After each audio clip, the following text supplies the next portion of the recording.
masalah akan jadi besar bila cita-cita kita kecil? Cuba kita fikir balik hari ini. Sebab kalau cita-cita kita besar, masalah yang besar pun akan nampak kecil. Bila kita nampak jalan ataupun tujuan yang jauh lagi besar. Sebagai contoh, cuba kita patah balik ke zaman dulu.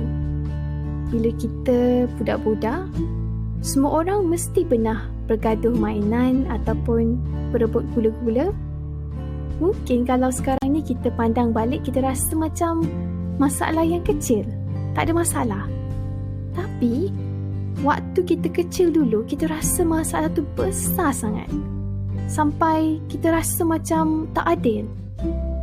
Kita nak juga mainan tu. Sampai masalah yang kecil itu jadi besar, sampai dia mempengaruhi emosi kita, mempengaruhi tindakan kita. Sebab dunia yang kita nampak waktu itu sangat kecil. Dan tujuan hidup kita, kehidupan kita sangat kecil. Sebab tu kita rasa masalah tu besar. Tapi bila kita berada di mana kita berada hari ini, kita rasa benda tu sangat kekanak-kanakan. Kawan-kawan, sebenarnya konsep ini sama sahaja untuk kita apply pada masa sekarang. Kalau kita ada masalah yang kita rasa besar, sebenarnya punca kenapa dia terasa besar adalah disebabkan cita-cita kita yang masih lagi kecil. Dunia kita yang masih lagi sempit. Ataupun tujuan kita yang masih lagi belum betul-betul jauh. Cuba kita fikir balik hari ini.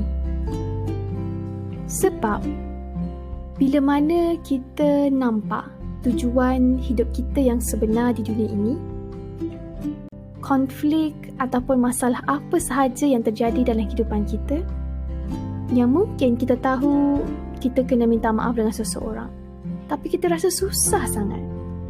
Kita rasa tu masalah yang besar. Kita rasa berat.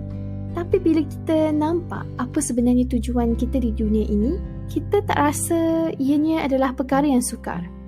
Sebab kita jelas dengan ke mana hala tuju kita. Setuju tak? Jadi kawan-kawan, hari ini, apa kata kita audit balik kehidupan kita untuk kita lihat di mana kita berada hari ini, apakah cita-cita kita?